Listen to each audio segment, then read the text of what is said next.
to officially convene us, Ben? You are, yes. Excellent. We'll call ourselves to order at 12:02. Let's see, Gina, do you have everybody who's here in attendance, or do we need the roll call?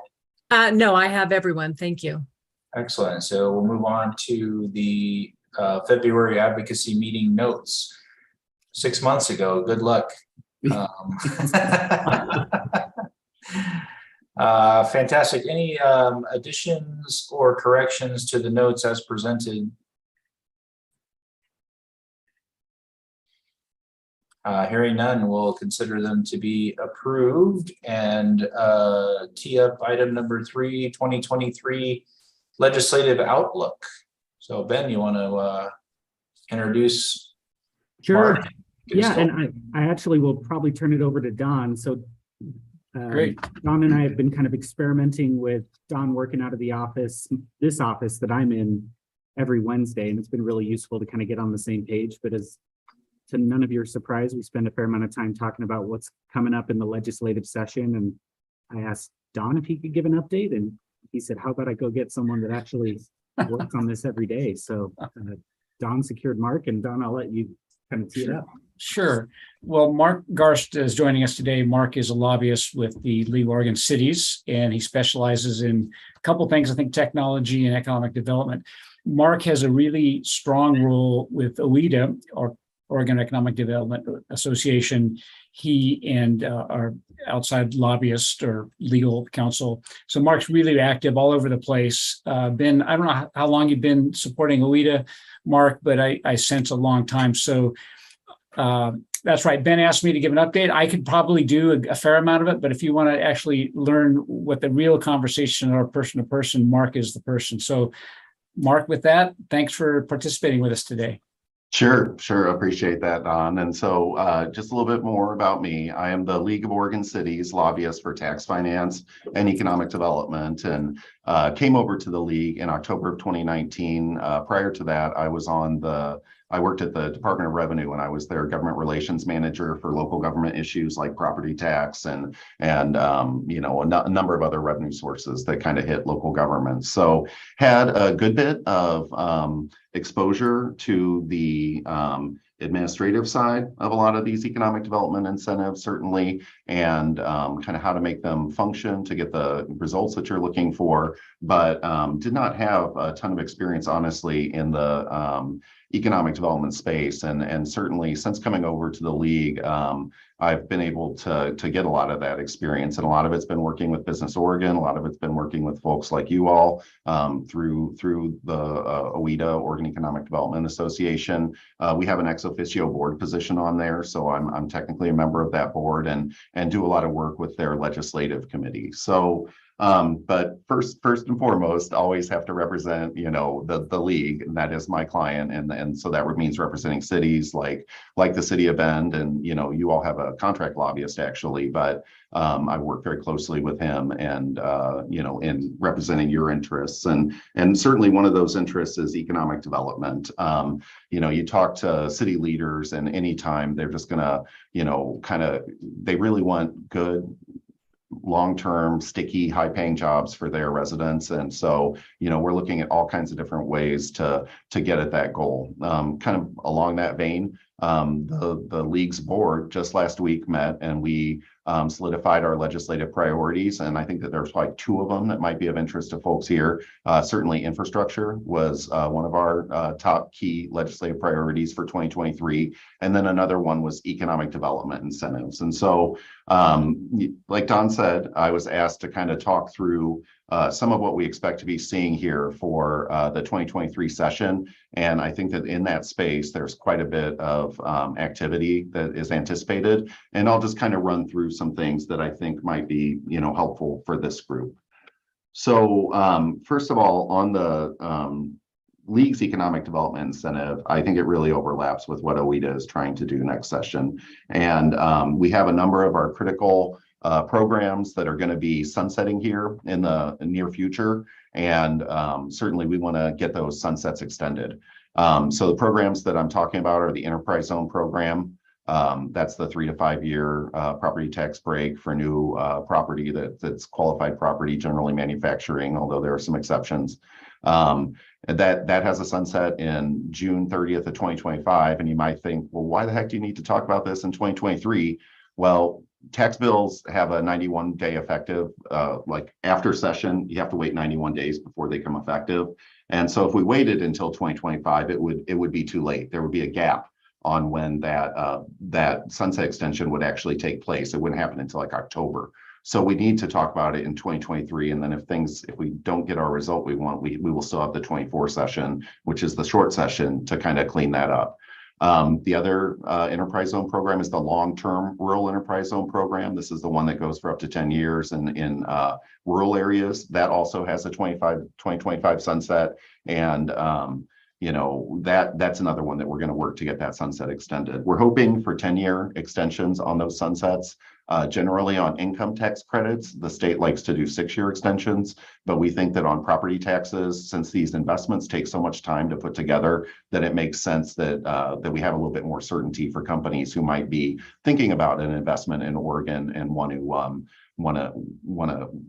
plan for that investment as they're developing their expansion plans. So that's one side. Another thing, probably a little bit less of interest for this group, but there are certain provisions in the Strategic Investment Program, the SIP program, for gain share, which is the notion that local governments give up a lot of property taxes on the SIP program, and the state gets a lot of benefit in terms of the income taxes that those jobs provide. Let's share a little bit of that gain with the local governments. And this is, more Washington County issue, but there are, some cities and counties in Eastern Oregon that get $150,000 a year of income tax receipts on qualified SIP investments. You might think about like a wind farm, but these are really big investments. And I don't know that there's any SIP projects in Bend. I don't know if you guys have anything in the works, but that will also be looking to get those gain share provisions extended. The Strategic Investment Program itself does not have a sunset, and we're going to work to make sure that they don't add one. But I would not be surprised if the legislature looks to add a sunset on the SIP program. So we're looking for sunset extensions, but there probably are going to be other conversations. And one thing that we're really concerned may be proposed as a change to the enterprise zone and long-term rural enterprise zone in particular is a prevailing wage requirement.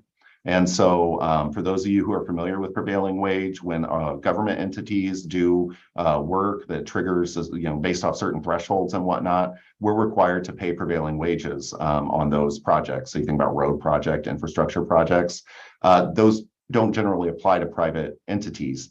But the notion is, well, here, the government's giving you money in the form of a property tax incentive. And so that effectively makes you a public project. And so we should be able to charge prevailing wage. We will push back very vociferously on that. We've had some work done looking at what the impact would be on the value of the incentive to the company. And it could very well, eliminate the value of the incentive. So property taxes, maybe 1.5% a year, $15 per thousand of assessed value. So you're looking at 1.5% a year. Some of these EZs are 3 to 5 years. So you're talking, 5-7% benefit. If the prevailing wage requirements increase the cost of the project by 5 to 7%, then there's no benefit any longer. And so we're going to be pushing back on that. And it's something that's come up in prior sessions. And haven't seen it yet, but I would not be surprised if somebody is out there thinking about it. So, one thing that I'll mention, I work for the League of Oregon Cities. I'm technically a city employee. We basically function as a back office for all 241 of Oregon cities. And you might think, well, why the heck is this guy out there giving away money to private companies, tax dollars that the local governments obviously need to do basic services like, police and parks and libraries, all the stuff that local governments do. Well, I'll tell you what, it's not out of the goodness of our heart. We think that there are 2 ways to generate revenue. You can increase the rate or you can increase the base. And when we talk about these economic development programs for cities, this is an effort for us to increase our tax base. right? We want to get jobs to members of our residents of our community. There's no question about that. But also, these are temporary incentives, and often the property that these folks are buying is going to last a lot longer than 3 to 5 years.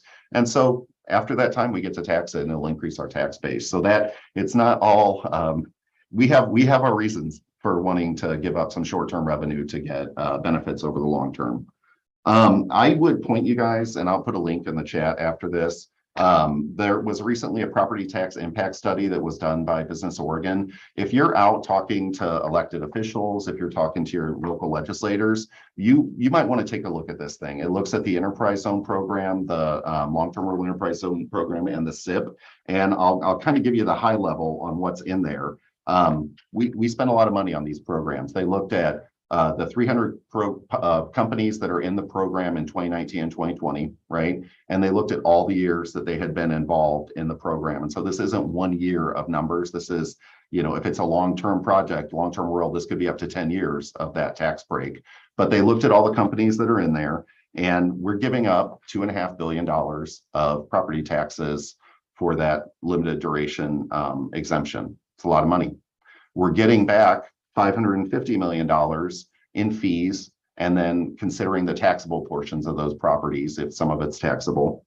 But then the state is getting back $1.9 billion of income taxes on the jobs, the new jobs that are created through those projects.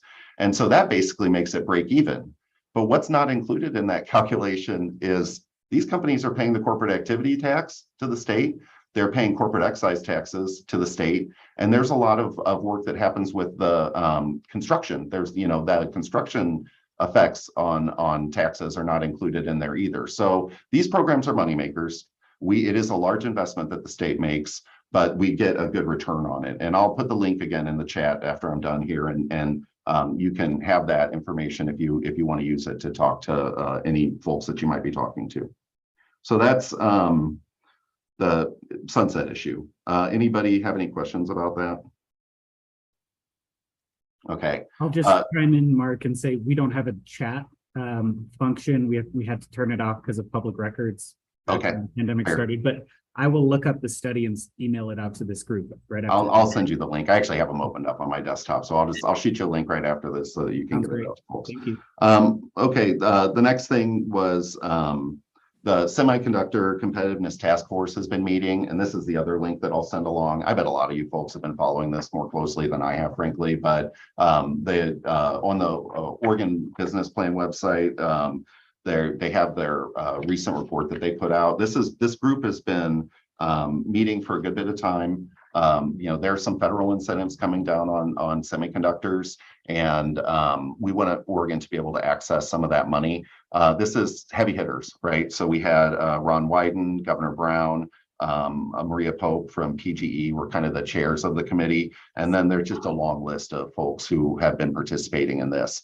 They came up with some recommendations, and those recommendations are in the executive summary of that report. But they focus in areas around R&D strength, talent, land, incentives, and regulation. And for my part, I've been most closely watching the land and incentives part of the conversation. On the land issue, I think it's probably not lost on anyone here that we have a real shortage of large developable industrial sites in Oregon, thanks to our land use system, which does some really good things and does a good job of protecting farmland, but it's not very nimble in opening up sites for large industrial developments.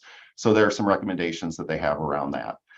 Secondly, on the incentive side, they talk about things like the fact that a lot of other states have a research tax credit. Oregon doesn't have anything along those lines. And then they've also talked about a workforce training credit. So that, land use, so sticky. Anytime you talk about income tax credits, it's the state giving up money, very hard to get folks to agree to. But given the composition of that group, I think that there will be a real push towards getting some of those recommendations adopted. And I think that that's certainly a conversation that will be happening here in the 2023 session. Those federal dollars are out there. And if we don't act pretty quickly, we would lose our opportunity to pull in some of that money. And so, that is a real incentive for the legislature to kind of get it together and to come up with something to help out on that front. So I would keep an eye on that, and I'll also include the link to that report when I shoot you that email, Ben. So that's the kind of incentive side, I would say, of the conversation. We look at economic development in kind of those two main buckets, right? You have incentives to facilitate the companies, expanding or locating in Oregon. But then the other thing is infrastructure is something that, we really focus on as an economic development priority at the league. One of the priorities that are actually top vote getter among cities, all the cities get to vote on what the LOC's priorities for the next session are going to be. Top vote getter was infrastructure and funding for infrastructure. And so there's going to be quite a bit of work, I think, that happens in that space as well.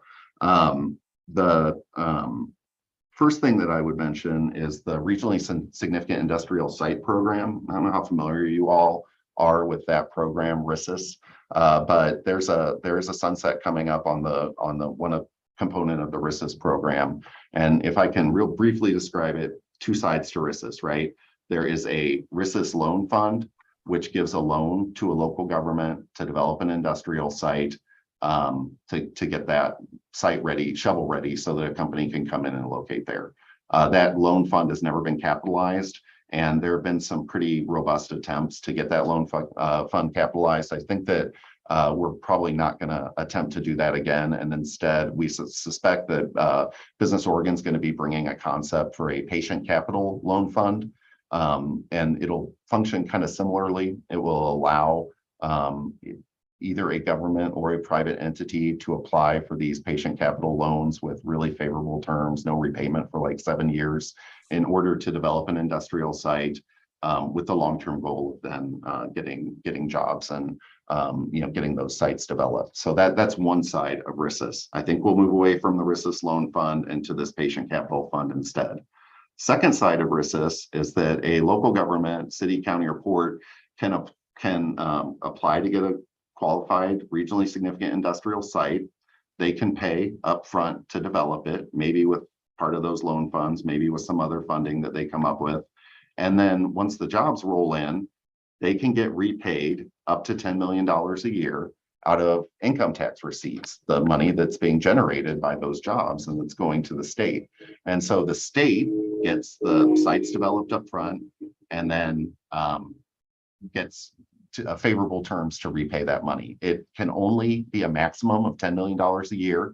So if you have 5 companies that are getting repayment, they're not each going to get the 10 million. It's going to be that 10 million is going to be split between those companies. But this is something that really can incentivize, cities, counties, and ports to develop property. And so that program has a sunset just next year, and we're going to try to get that program extended. We've heard some concerns about it. We've heard two kind of contradictory concerns, frankly. We've heard that nobody's using it, which these projects take time. And so it has been a little slow to stand up, but the first qualified site is about to start repayment here in the next year. And that's the Port of Portland has a site. And then I have a list, and it includes a lot of folks, even folks out in your neck of the woods, who are looking at possibly doing these in the future. And so, there is interest in it. And then the other concern that I've heard is that too many people want to use it, and it could create a huge liability for the state over the long term, but my point again is just that, yes, the state, if we had $100 million worth of industrial site development that was qualified and the state had to repay $100 million, the state still wins. They get all that work done up front. They get the income tax receipts from those jobs, right? And then they get to repay it at only $10 million per year.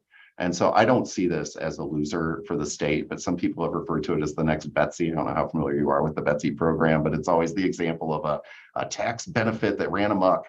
And I don't see this in that same category. Karna?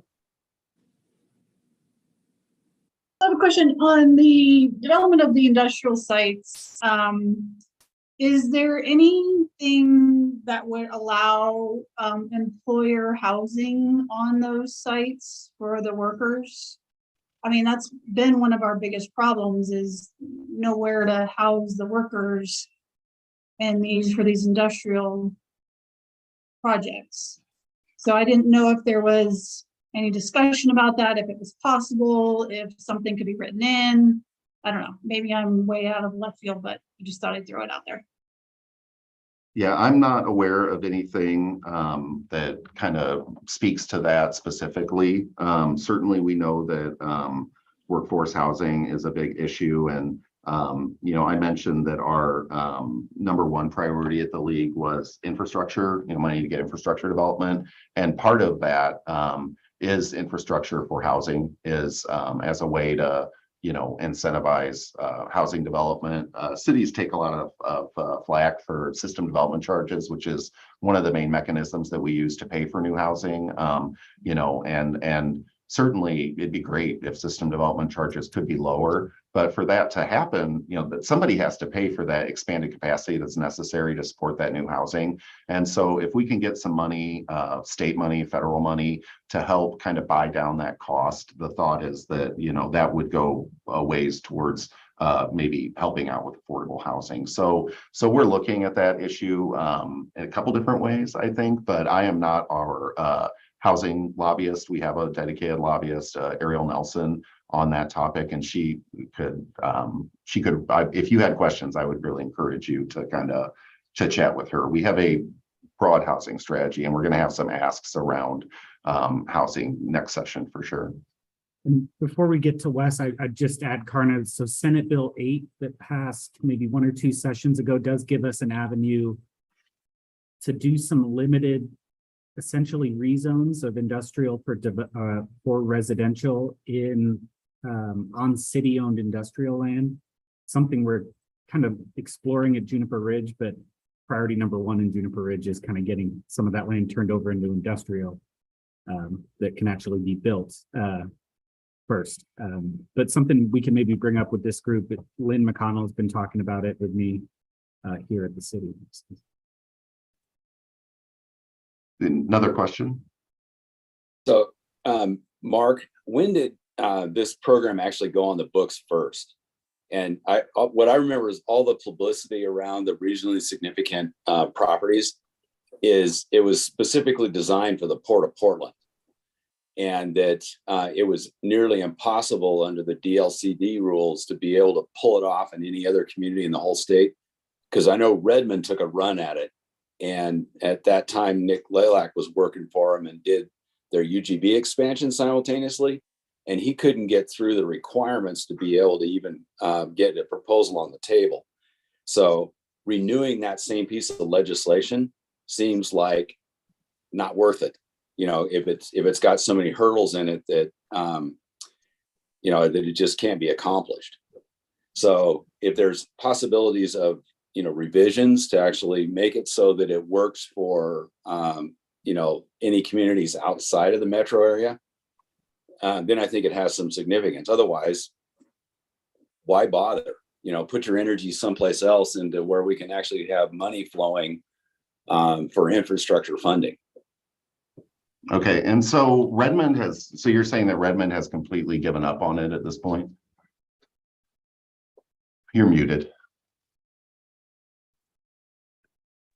Yeah, Redmond took a shot at it and gave up. So here's the list of folks that I have that have had conversations with Business Oregon on it. So Port of Portland certainly was the one. Port of Morrow, City of Hillsborough, City of Madras, City of Pendleton, Klamath County, Waldport, Scappoose, Malheur County, Redmond, Klamath, and Millersburg. And so I have heard some kind of concerns along the lines that you just expressed, and certainly maybe there are some other changes that need to be made to the program, but that I think is a good conversation to have. The question is really framed more around who administers the program. Is it DLCD or is it Business Oregon? Yeah. If it's Business Oregon, that's a different ballgame, because there's probably an opportunity to get some movement But if it's DLCD, it's dead in the water before it even gets there. Okay. Okay. Okay. That's all Thank you. helpful, honestly. Yeah. And I'll just say right up front, I'm no expert in RISIS. I have kind of stumbled into this issue here in the last month, just because we were made aware that the sunset was coming up and that there was no intent to extend it. And then, we're going around kind of doing our due diligence, having conversations with some communities about, whether or not that it's something that we want to preserve. And I just, for my part, have such a hard time giving up on anything that allows local governments to get a hold of those sweet, sweet income tax dollars that we never see any part of. And certainly, I think there's a lot of benefits to the state in terms of getting this work done up front. And so, but if it's not workable, it's not workable. But that's, I think, the conversation that needs to happen. Katie? Hi, guys. I just met with Ariel Nelson this morning from League of Oregon Cities and thought I'd share with you some of the conversation that we had, Karna, specifically to your question around housing, and trying to find some areas where we can provide support and just to understand what the league is doing and what they're thinking.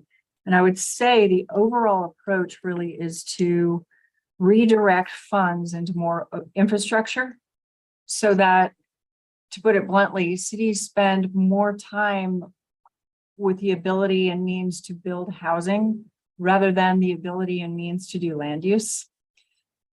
And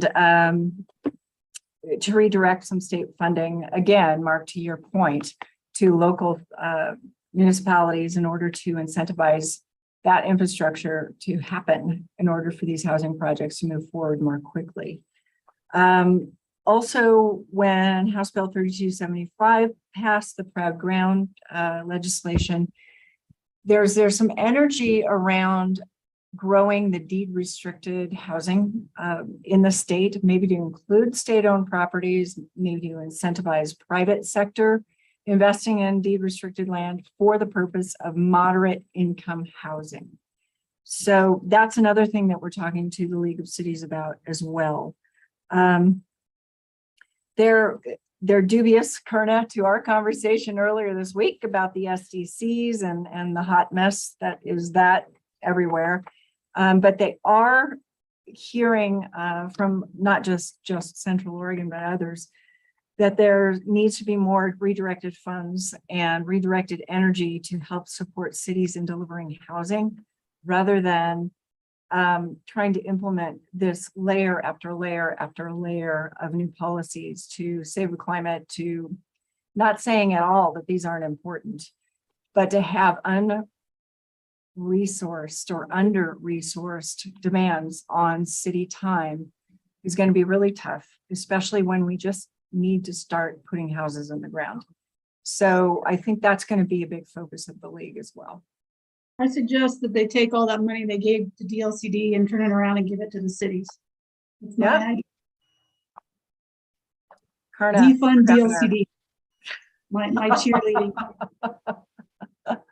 Anyway, I thought I'd share that with you since we've been doing a heck of a lot of work with the state and with local folks on just trying to develop a platform for housing this coming session. So just a couple more things. I'm almost done with my little spiel here. Other things that we'll see on the infrastructure side in 2023, I think we'll have some of the regular got to do it every cycle things that'll need to be looked at. Recapitalization of Special Public Works Fund. We'll have to see if there's a need for money in the Brownfield redevelopment fund, that type of thing. For a couple other issues that we're really looking at are there have been a lot of one-time appropriations of federal money that was out there towards projects. Then a lot of these are city projects for big water plants, big capital improvement projects. And we've seen some dramatic price escalation, unsurprisingly, related to inflation and probably a shortage of workers as well. So we're going to have to look at, some of these projects that have been approved, do this for X amount of money. Well, what if the amount of money is going to be much more significant? Do we reduce the scope of the project? Do we go back and try and find another funding source for that? how do we get that done? So that's something that we're going to have to look at kind of broadly. And then finally, we have so many great dollars coming out with the Infrastructure Investment Jobs Act and some other funding sources at the federal level that are real opportunities for a lot of communities in Oregon. But we want to make sure that that frankly that rural gets theirs as a part of that, and what that means for us is technical assistance. So we feel pretty good about the ability of a community like Bend to apply for and manage federal grants. But I'm sure some of your smaller neighbors are not in the same boat. They might only have one or two people who work at the city. That person has to cash the water bills, pay the bills, do all the paperwork that comes with running a city, answer the phone when somebody's dog is barking. And now we're going to ask them to manage $1 million federal grant. Not likely. And so we're looking at ways, working with Four Family Foundation, working with partners at the economic development districts, council of governments, looking at ways that we can make sure that these smaller communities are actually able to get out credible applications for some of these federal dollars that are going to be coming through the IIJA, and we'll be pushing to get some of that technical assistance to those communities as a part of making sure that they get theirs in this whole process. So that's kind of my high level economic development update for 2023. I'm sure there's a lot of stuff I didn't mention. There's gonna be lots of great surprises. There always are. I will be very interested to get through this election season and kind of see where things land. There's obviously some really interested races out there, and we're going to have 2/3 of the legislature that's never met in person. We're going to have a lot of new members, so it's going to be a very interesting time. And you all have a real ability right now to influence the way things go by getting in early, having conversations with folks, getting to know your legislator if you're not doing that already, and just sharing some of the needs that you see from your perspective on some of these issues. So that's my thing. That's my spiel.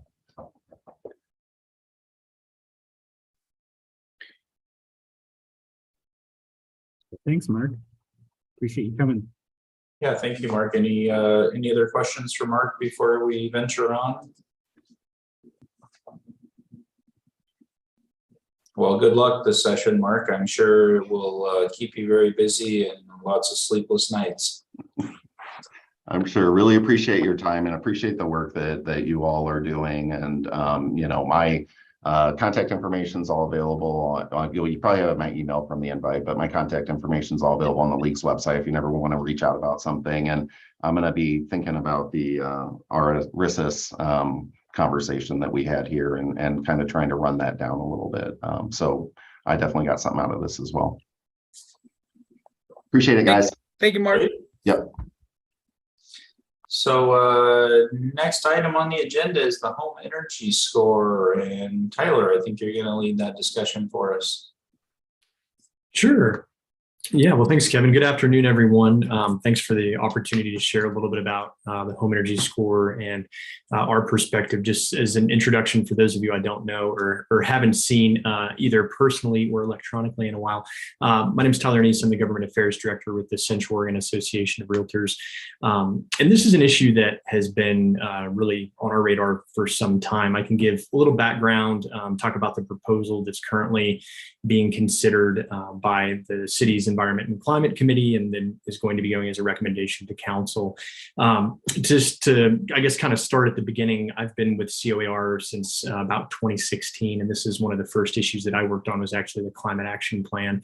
At that time, the city was looking at its Climate Action Plan, which is, a lot of you probably know, is this pretty comprehensive document that had about 42 actions, both things that were community facing, that were voluntary actions for the community, and steps basically that the city was going to take, all with the goal of reducing carbon emissions. And some of those, city actions were things like, updating the fleet, vehicles in the fleet to electric and things of that nature, and, making some changes within just processes and systems at City Hall, just to reduce emissions. And then the things that were more public facing, again, were voluntary actions, incentives to try to really kind of mobilize the community around making an impact on the environment. So we were involved in those discussions, as I know were other organizations, including, I think at the time, the Chamber and COBA. And basically where the plan kind of went from there over the next, I guess, 3 years. In 2019, the city passed its climate action plan, community climate action plan. And within that was an item regarding a home energy score. And at the time, we and others felt very strongly that that should be voluntary. And I should preface all my comments today by saying, we are pro home energy score, despite what you may have heard. Our organization believes that home energy score is one good tool in the toolbox. We believe in transparency for home buyers, for consumers to be able to have as much information as possible regarding the efficiency of a home. We do think it should be a choice, and it's a choice that's currently available to residents of Bend. There is a company in town that can do that for you and provide that type of information. You can also get efficiency information through your utility bills and other avenues as well. So we do feel like it's a great tool. That was our position whenever council looked at it in 2019. We just feel it should be a choice and be an option for consumers. So fast forwarding, I guess, a few years here, about 3 years. So that's what passed when council passed it in 2019, this package. It included, the home energy score as one of the actions or one of the tools within this comprehensive package that could be used to help, impact efficiency, reduce carbon emissions, but it wasn't a requirement. Now, 2022, the city is taking another look at it. Basically, the committee that was appointed by council, the Environment and Climate Committee, is tasked with kind of executing on different pieces of the plan. And there's really one of the first ones out of the gate they wanted to look at was the home energy score, and decided that it actually does need to be mandatory. It needs to be a requirement. So that's kind of where we are today. What the proposal that they're looking at is basically that a score would have to be obtained at the time of listing. The cost has not really, I think it depends on who you ask, but by most estimates, it's $150 to $300 for the assessment. But there would be a fine for noncompliance, initial infraction of up to $750. And it's my understanding that could go to code enforcement for initial infractions, and each time could be $750. That's kind of not very well defined, but there could be some steep fines for noncompliance. Our concerns, first, I think, as I mentioned before, COAR, again, we are all about transparency, feel that folks should have access to that information, but we feel it should be a choice. We also feel that there are some negative, unintended consequences that come from it as well. It is, while some may argue, hey, it's a pretty nominal cost, $150 to $300, it is yet another cost in a housing environment in which our prices just continue to rise. And the more fees that we place on housing, the more cost. And, is this just a marker and kind of continues to snowball? I think it places a stigma on older homes. Obviously, the score, I should note for those of you who aren't familiar, I had a copy here somewhere. I don't know if I have it handy at the moment, but it's basically a piece of paper. If we're looking at least like what Portland has done and what Milwaukee has done, I should note that in the state of Oregon, those were kind of the cities that were the first to adopt a mandatory program. Portland has one, Milwaukee has one. Corvallis and Ashland have been looking at a program that they've since rolled back to say it will be, at least at this point, voluntary or kind of a cooperative program. That's not going to be a requirement. So that's kind of where the momentum for these programs started. The tool that at least Portland uses basically shows, you have a score of 1 to 10. They're going in and they're looking at things like your insulation, your windows, how much insulation you have, when windows were installed. This isn't a blower door test. It's something that's very, high level in terms of just kind of looking at things, checking them off, and giving you what is really essentially an arbitrary number. So that's how the score is performed. That's the cost associated. As I mentioned, we're concerned with those costs. We're concerned that older homes, I think there's the stigma, but then on the cost side, there's also the reality that, if in a market, all things being equal, if you now have a home that scored a 1 and you're trying to compete against homes that scored a 10, you may have to make pretty expensive, costly upgrade in terms of efficiency in order to, have that score that makes your home more marketable, if that's what the environment were to, pan out to be. So those are a couple of concerns. I think also, there's some equity concerns. I think that there's a number of factors that really come into play for us, but the bottom line is, again, as I said, cost, the choice available to consumers. I also think that it's worth noting that it's really not apples to apples. If you look at some of the other communities that have implemented this, like Portland, and I know, Karna can probably speak better to this than I can, but our housing stock in Bend is pretty new. Built, much of it built in like the early aughts, much of it built to energy efficiency standards already. So not advocating for a mandatory program in Portland. That's luckily not my wheelhouse, but I think that, you could look at that market and say, okay, we have a much older housing stock. Maybe there's opportunities for improvement that aren't going to exist in the same level that we have here in Bend. So a little background on the program. And again, those are some of our concerns. We've been weighing in with the Environment and Climate Committee. Have been weighing in throughout the process, and really where it stands at this point is there is a lot of support within that committee for a mandatory program, for a requirement, and not much interest in working on something cooperatively that would be voluntary or that we could do, as a pilot or anything else. And so would love to, happy to answer any questions you all have, would love to, have BDAB consider this issue. I think it is something that, again, impacts businesses, impacts the community. I'd just love to have your feedback. Thank you. What questions or comments do we have for Tyler? Karen. So obviously I'm a real estate broker, but I'm on the commercial side, but I fully support CORE in their perspective on this. Two things for me is I feel like, once again, we're putting the onus of a program like this on the backs of the less wealthy. And, so to Tyler's point, it's not equitable because a lot of the older homes are probably owned by a lot of the less wealthy, and the homes that aren't maybe built as well are owned by people who are less wealthy. And that being said, I totally agree that it should be voluntary, but I also think that I don't know where the funding would come from per se, or how that works, but I would love to see more educational information out there for people, and whether that's through CORE, whether that's through the city, but they at least educate people so that when they are buying a home, they know what to look for a little bit in a more informed way. Excellent. Karna.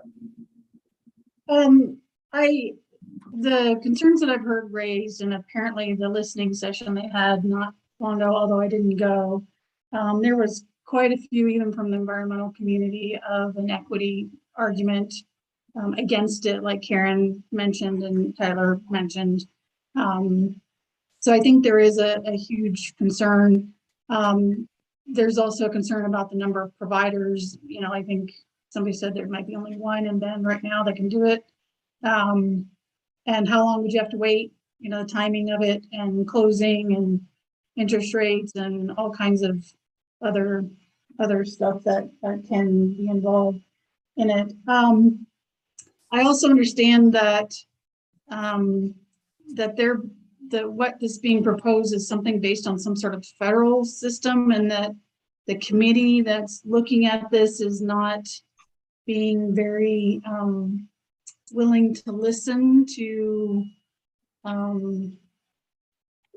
other options and other choices, that they're kind of being quite rigid, and this is the way it has to be or no way. So I'm not sure that that's helping the situation here. And I think that more BDAB or other groups should be weighing in and kind of giving the perspective of, employees and people that, the housing perspective. That's just my 2 cents. There anecdotally, we understand that Oregon is probably in the top 5 for energy efficiency for code for residential. I'm working on trying to find the actual study that shows that, especially after the last round of energy efficiency requirements in construction, new construction. We are also expecting the next code cycle to have even more energy efficiency stuff in it. Literally, you'll have to build a box for your HVAC to sit on, and you have to insulate the box for it to sit on. It can't sit on concrete anymore. That's one of the things that they're going to be doing. You have to put it in an a climate controlled situation. So there's a lot more coming. And Tyler's right, the housing stock in Bend specifically has been built in the last 20 years. So that's for what it's worth. So Tyler, is the way the proposed rule written, it would require the seller to provide the buyer with a home energy score report? Is that the logistics of it? Yes, and that's my understanding. And again, at this point, it's just a proposal. They don't have any ordinance language really. Well, I guess they have draft ordinance language, but yeah, that basically would be the onus would be on the seller, and that the way it's structured, I think really that the realtor would have the responsibility of facilitating that process. Yeah. Well, as a lender, I share Kern's concerns about the availability of providers and one more requirement to close the loan. It's always a scramble on those 30-day escrow windows. And the last thing we want is for people to be waiting on an energy score they may or may not care about to close the transaction. I think that's, so I guess the question would be, as an advocacy committee, do we want to recommend to BDAB that we weigh in on this issue, opposing the mandate? That'd be where my head drifts. But I think that, if the program is completely voluntary, it's going to have some value. I mean, for potential sellers that are out there and wanting to be able to tout a score, fabulous. The place where it's going to have, potential of blowing up transactions is not during escrow. It's going to be well ahead of that. And it's going to be some added negotiation in the pricing of the home.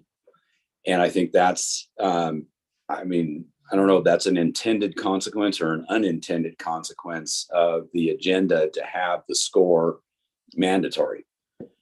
Is the whole thrust of the mandatory score to in fact bring up every old home in Bend to some new standard? And if that's the standard, then where's the funding? It's the same thing we've talked about with some of these other things. There's no loan program. There's no energy efficiency granting. There's none of this other stuff. It's just a mandatory requirement. So I'm not sure what the whole backstory and agenda is. And maybe that's the thing that, the BDAB or whoever, needs to be able to hear, because, it sounds like most of this conversation is happening in the one committee that, Karna already referenced. So there you go. So I would agree with, yes, basically, if everyone here agrees, letting BDAB know that where we stand on that. And the city council. So Ben, what's the timeline of this thing moving to council? Yeah, I was just digging through the council schedule. It appears like it's as yet unscheduled. And I will say, typically October before an election is not a time when council wants to take up meaty topics. Weird, right? So we could bring this to BDAB and talk about it and see if there's support at the board level to chime in on this particular issue. Yeah, and Travis couldn't make this meeting today, but he and I are getting coffee next week to kind of sketch out the agenda. And I can pick his brain on it. He wants Cassie Lacey, the staff to the Environment and Climate Committee, to be there either to give a presentation or answer questions. The timing one is one I'm curious about now. I thought it would be sitting somewhere in there as a placeholder. Typically, you try to get that on the agenda just to hold space, right? And avoid being presenting at 10:30 at night on the council. So Yeah, I think the process is, with this feedback from advocacy, we can kind of get it on the agenda on the 12th, figure out the timing a little more and go from there. All right, that sounds good. So Thank you, Tyler. I do have some timing that I wrote down from Pauline of tentatively that the work session for council will be November 2nd. And then assuming it moves forward, the hearing would be November 16th is what the tentative that I wrote down. Great. That would make some sense based on.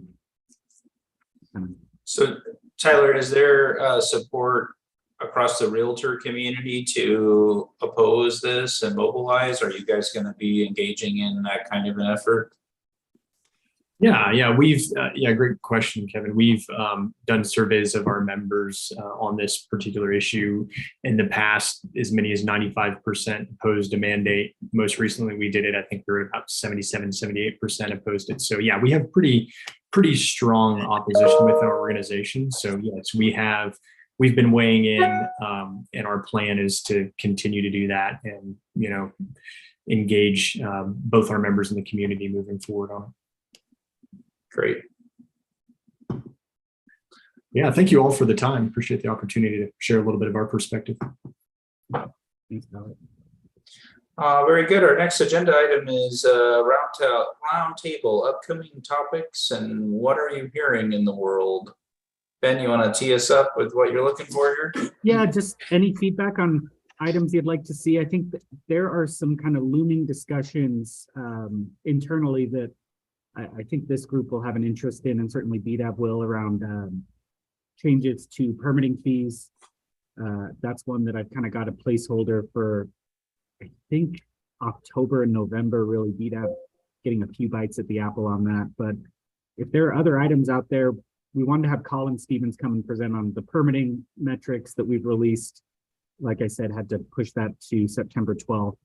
When we have our in-person BDAB meeting. But any other items floating around, this group's always a great sounding board for things like the home energy score, which Tyler's tracking, right? So go ahead. Karna's got her hand up. Not my virtual. So something that's come up recently, and I know this committee's and the full BDAB is concerned about housing. Something that's come up recently, and we're hearing this from a bunch of developers, and I mentioned it to Katie the other day. The builders and developers are really struggling with the franchise utilities and getting them to do what they're supposed to do, to get a plat recorded, get a pole moved, to get wires in the ground, to get responses on things. We're working right now to Morgan. I don't know if any of you have met her yet. We recently hired Morgan Greenwood. She's a trained planner to work in our government affairs department for COBA. So you'll be seeing a lot more of her, but she's working on getting the exact information, the problems we're actually having with these franchise utilities, so that we can kind of narrow it down and maybe call them to the carpet, so to speak. And so I bring that up as a topic. It's not fully baked yet. Once we have it fully baked, I'll make sure we inform everybody of what the actual problems we're seeing. Interesting to see if that manifests itself as another workforce issue. They just flat don't have the bodies to get stuff done, and that wouldn't shock me if that ended up being this, because it's pervasive everywhere else. So why not there too? So, the one question that I had was on the dashboard or whatever Colin's going to be talking about, and since I was going to end up missing the Monday meeting anyway, I was kind of happy that it got postponed so I could find out what the heck it was really going to be. So is this what my concern with, having a dashboard? If all it does is track what's going on, is there anything in the works to fix the problems that are causing all the delays? And if all it is just a fancy, cool little internet tool that shows you your permit's still delayed, that doesn't really solve what the issue is. Yeah. Can I speak to this just a second? I will. I don't know if Katie wanted to speak to this too. We've, COBA has a monthly meeting with the Community Development Department of Bend, and we've had a presentation on this dashboard, and we've given some feedback on some of the things that are missing from the information. It should be up to date to the day and not just a previous month, because it doesn't help to have it, you know, last month it took 30 days or whatever, or 90 days to get your permit. That doesn't help. So we've provided that feedback. But to answer your other question, yeah, there is was it Office of Performance Management, Ben? Yeah, that that's is right. working on some of the more efficiencies of the permitting department and engineering specifically, to do some of those fix-its. It'll be interesting because we only heard that they were working on it, and it'll be hopefully good on the 12th for Colin to actually tell us what the results of said are. One of the things that we have been able to get out of the city was kind of the top 10 permitting mistakes of submitters that cause the permit review to go through several times. And what we need to talk about is, how do you get that information out to these submitters? How do we? I was just going to ask you where that spreadsheet is. I'm curious. I'll send it to Ben so he can send it out to That'd be all of great. you. I've heard about it. But I haven't Because seen the it. statistics are online. I've bookmarked them so I can look at them. And as we've been planning projects and when they'll be permitting, I'm going back and being like, was this a peak month or a low month? Not that it's going to be the same, but there is some methodology to that in what we do. So it is on their website, whether it's helpful or not. And we've asked, COBA has asked them to talk to the permit techs and things and that was part of this process of this top 10 list, is to keep it ongoing and keep it up to date, not just a one-time deal. So we can identify some of these issues. Some of it is the lack of the software's ability to tell you what you've done wrong. Yeah. And they need to fix some of that. They've talked about it, but you need to know sooner than, 90 days later, you find out all these mistakes where you could have been uploading the fix-its in the meantime. So that is one of the other You could issues. basically hire a full-time person just to monitor your projects that are active in the portal. Because we've had it where it's like, oh, it feels like it's been a while. And then you go in there and you find 6 comments and you're like, oh, I could have been working on these. When did those get posted? So I think that's a good comment. There was a mention of a training. I think it was a city council meeting that I went to. Is that what it was? Or maybe it was a special, I think that's what I was at when I watched this presentation. And they mentioned training to those that are going to be submitting, or those that typically submit within the community. And I asked to be involved in that, or understand what that is, because I think this group, just BDAB group in general, can help disperse that information, have the list of what are the common errors. If it's something as simple as like forgetting a form somewhere, like those are really easy corrections to make to stop the back and forth. But I don't have a comprehensive understanding of what that training looks like to be able to. Yeah, and I think that's still in the works. But to go back to your question, Wes, yeah, it's data right now. It's data BDAB really has been asking for a couple of years, right? And tip of the cap to Colin for turning it around pretty quickly once he came on board. But yeah, it's sort of step one, right? You can't change what you don't measure, and this is really at least getting some info. Like, planning isn't the issue, right? Planning is turning around projects kind of on a consistent basis with a consistent timeline. So being able to drill down, and just in my conversations with Colin, I think there's an appetite to look at this data and say, maybe we need to break up, as we've discussed here, the flow where big projects and tenant improvements aren't just in line together, right? And start kind of working on some of these recommendations that we have been talking about for far too long with no movement. I think those are going to be the follow-up conversations from this, right? Didn't they also say that they've got the third-party backup in place. So if they reach a peak month, they can filter off additional reviews. Yeah, just for building, Sort of. just for major projects, right? 5/1s and Karna, yeah, go ahead. I always Okay. like your feedback more than mine, so. So they do have a third-party review. You can't pick it. So in other words, yeah. staff decides whether to do it, and they've only had a couple go through it. So it's not exactly relieving necessarily pressure at the moment. It's, there's a lot of concern of giving over authority to somebody else to do such of things, but the couple projects that have gone through it, I hear that have done well.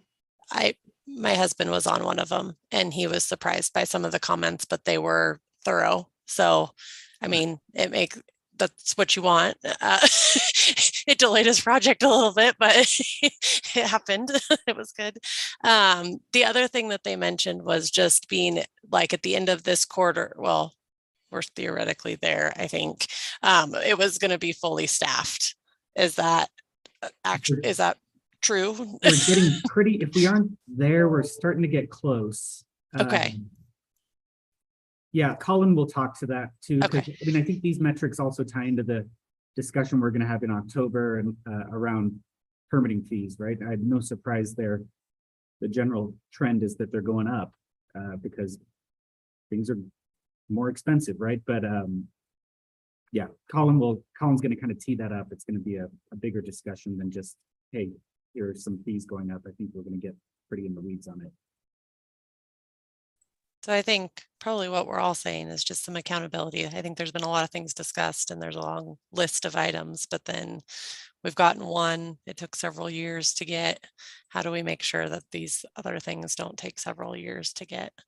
And then how do we communicate that to the community? Because other than me having knowledge that we've just discussed, I don't have any confidence in telling our clients or people in the community or things like this is what's actually going to happen.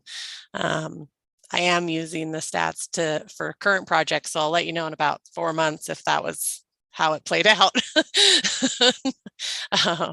for those ones. I am glad to hear that you're looking at it, Brianna, and sort of trying to avoid the peaks. I mean, we know June is always a big peak as the SDCs go up on July 1 every year.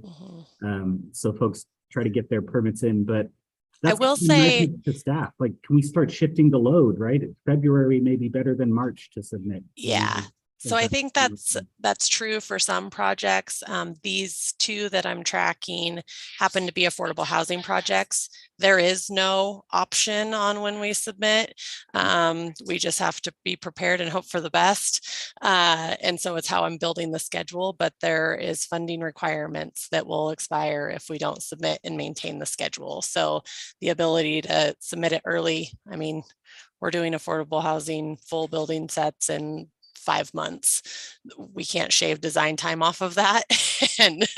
and then to go forward to avoid it, it elongates the schedule and cuts it off somewhere else and we don't meet our requirements. So for potentially public projects, or private projects, we might be able to do that, but public becomes a little bit harder.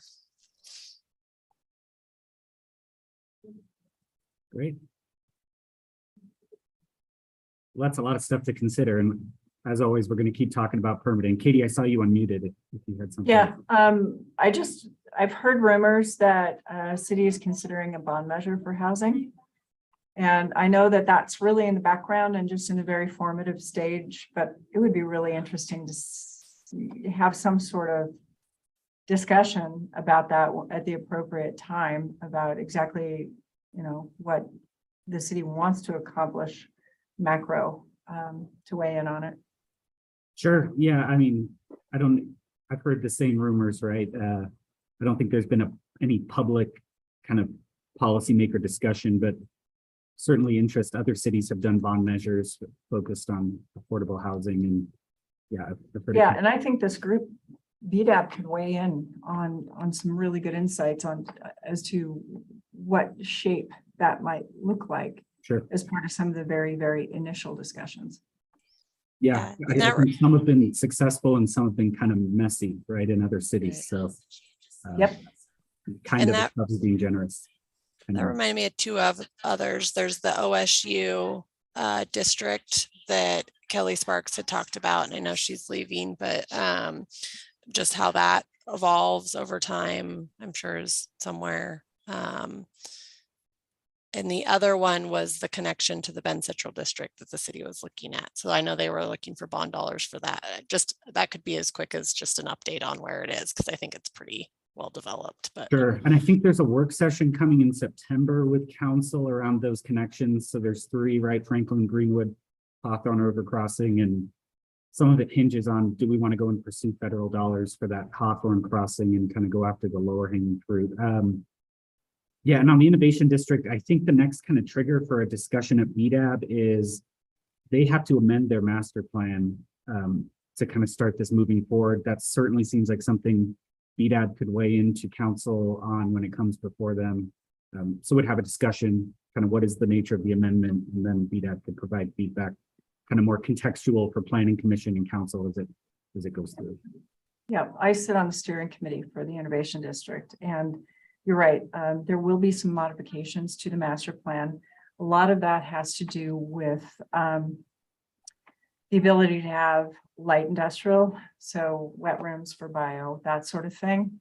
And it's currently not in the plan, so some tweaks to it, some housing, some other stuff. So I think that will be timely, probably within the next month or two. Then on the larger level, when's the next UGB expansion conversation going to get rolling? Because if we don't have that, a lot of the stuff we're talking about is moot because the pricing is going to be outrageous. So I think that's a great thing for this group to get behind. It's tentatively needs to be next, the work needs to be done by this next council. So the newly elected council, but it needs to get onto their work plan, so on their goals. If it doesn't get on their goals, staff can't do anything. So I think there's an opportunity for BDAB to weigh in, even via letters asking it to be included on the council goals for this new council. Yeah. Don and I were chatting about that yesterday. That's certainly a time, I think, for a lot of stakeholders to have the opportunity to weigh in. And I've seen some candidates across the political spectrum, I'll say, weighing in, saying it's time to look at what the next UGB is. So that's not an endorsement of any candidate from me, just saying, you know, it seems to be a discussion going on. On September 19th, right, Katie? That's when the chamber is hosting your debate. Show up there and maybe ask the question. Well, let's just say we're only building houses right now from the 2016 expansion. So it's been, 6 years to get a house built. Encourage folks to come. We're making it's going to be business focused, obviously, because of who we are, but we've decided to not charge for it. So anybody and everybody can come, hopefully from the business community, to have discussions around business type agendas. So hope you guys can join. But I know I've kept you long. I promised I'd get you out at 1. Sorry. Oh, I do need to run. So yeah, I was going to say the same thing. Oh, very good. Well, you then, all. on that note, I will declare us adjourned. Thank you all. Bye. Thanks, everyone. Have a good long weekend.